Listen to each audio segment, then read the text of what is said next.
ಓಂ ಶ್ರೀ ಗುರುಭ್ಯೋ ನಮಃ. ಹರಿಃ ಓಂ. ಅಥ ಪಂಚಾಮೃತ ಸ್ನಾನ ಮಂತ್ರಾಃ. ಅಥ ಕ್ಷೀರಸ್ನಾನಂ. ಓಂ ಆಪ್ಯಾಯಸ್ವ ಸಮೇತುತೆ ವಿಶ್ವತಃ ಸೋಮವೃಷ್ಣಿಜಂ ಭವಾವಾಜಸ್ಯ ಸಂಗಥೇ. ಕ್ಷೀರಸ್ನಾನಂ ಸಮರ್ಪಯಾಮಿ ಶುದ್ಧೋದಕೇನ ಸ್ನಪಯಿಷ್ಯೇ. ಓಂ ಸದ್ಯೋ ಜಾತಂ ಪ್ರಪದ್ಯಾಮಿ ಸದ್ಯೋ ಜಾತಾಯ ವೈ ನಮೋ ನಮಃ. ಭವೆ ಭವೆ ನಾತಿ ಭವೆ ಭವಸ್ವ ಮಾಂ ಭವೋದ್ಭವಾಯ ನಮಃ. ಶುದ್ಧೋದಕಸ್ನಾನಂ ಸಮರ್ಪಯಾಮಿ. ಅಥ ದಧಿ ಸ್ನಾನಂ. ಓಂ ದಧಿಕ್ರಾವ್ಣೋ ಅಕಾಲಿಶಂ ಜಿಷ್ಣೋರಶ್ವಸ್ಯ ವಾಜಿನಃ ಸುರಭಿನೋ ಮುಖಾಕರತ್ ಪ್ರಣ ಆಯುಗುಂ ಶಿತಾರಿಷತ್. ದಧಿ ಸ್ನಾನಂ ಸಮರ್ಪಯಾಮಿ. ಅಥ ಶುದ್ಧೋದಕಸ್ನಾನಂ. ವಾಮದೇವಾಯ ನಮೋ ಜ್ಯೇಷ್ಠಾಯ ನಮಃ ಶ್ರೇಷ್ಠಾಯ ನಮೋ ರುದ್ರಾಯ ನಮಃ ಕಾಲಾಯ ನಮಃ ಕಲವಿಕರಣಾಯ ನಮೋ ಬಲವಿಕರಣಾಯ ನಮೋ ಬಲಾಯ ನಮೋ ಬಲಪ್ರಮಥನಾಯ ನಮಃ ಸರ್ವಭೂತದಮನಾಯ ನಮೋ ಮನೋನ್ಮನಾಯ ನಮಃ. ಶುದ್ಧೋದಕಸ್ನಾನಂ ಸಮರ್ಪಯಾಮಿ. ಅಥ ಆಜ್ಯಸ್ನಾನಂ. ಓಂ ಶುಕ್ರಮಸಿ ಜ್ಯೋತಿರಸಿ ತೇಜೋಸಿ ದೇವೋ ವಸ್ಸವಿತೋತ್ಪುನಾತ್ವಚ್ಛಿದ್ರೇಣ ಪವಿತ್ರೇಣ ವಸೋ ಸೂರ್ಯಸ್ಯ ರಶ್ಮಿಭಿಃ. ಆಜ್ಯಸ್ನಾನಂ ಸಮರ್ಪಯಾಮಿ. ಅಥ ಶುದ್ಧೋದಕಸ್ನಾನಂ.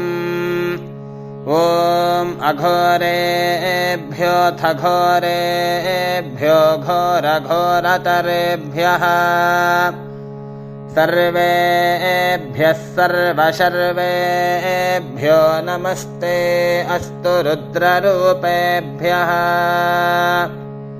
ಶುದ್ಧೋದಕಸ್ನಾನಂ ಸಮರ್ಪಯಾಮಿ. ಅಥ ಮಧುಸ್ನಾನಂ.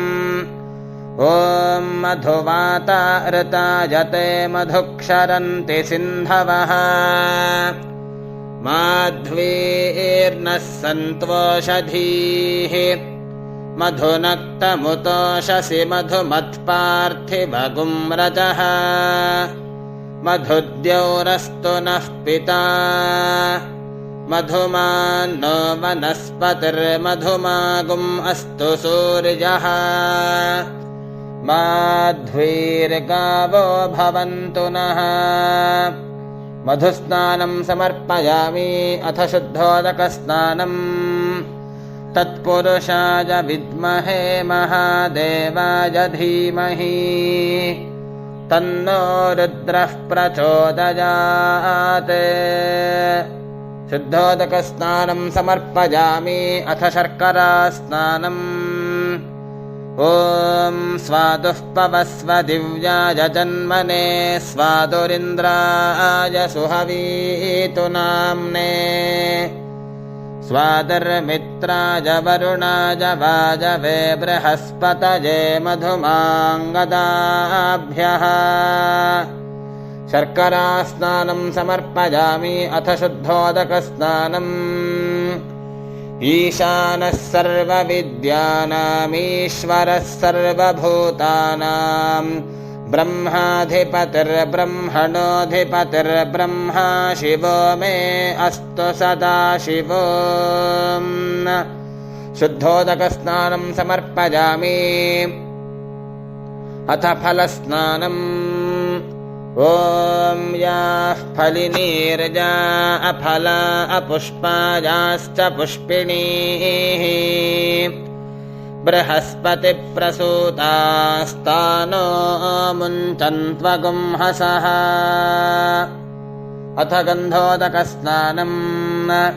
ಗಂಧದ್ವಾರಾಂದುರಾಧರ್ಷಾನ್ ನಿತ್ಯಪುಷ್ಟಾಂಕರೀಷಿಣೀಂ ईश्वरीगुं सर्वभूतानां तामिहोपह्वये श्रियम् अथ पुष्पस्नानम् योपां पुष्पं वेद पुष्पवान् प्रजावान् पशुमान् भवति चन्द्रमा वा अपां पुष्पम्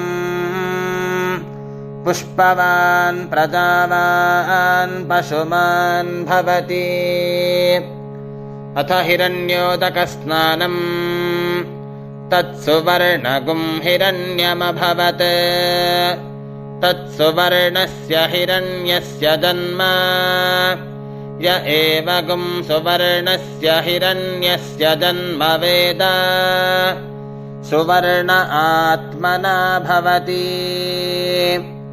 अथ भस्मोदकस्नानम् ॐ मानस्तोकेतनये मान आजुषि मानो गोषु मानो अश्वेषु रीरिषः वीरान्मानो रुद्रभामितो वधीर्हविष्मन्तो नमसा विधेमते अथ दूर्वोदकस्नानम् काण्डात् काण्डात् प्ररोहन्ति परुषः परुषः परी एवानो दूर्वे प्रतनुसहस्रेण शतेन च अथ शुद्धोदकस्नानम् ॐ तच्छंयोरावृणीमहे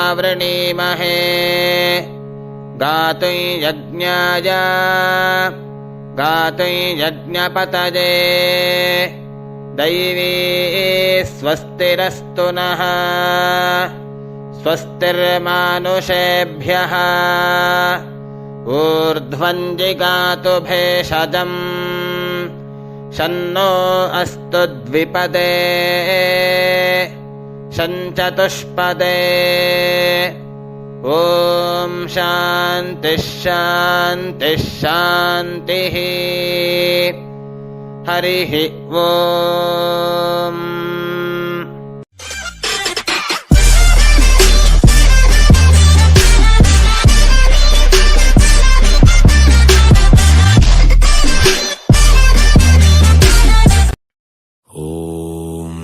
शिवाय ॐ नमः शिवाय।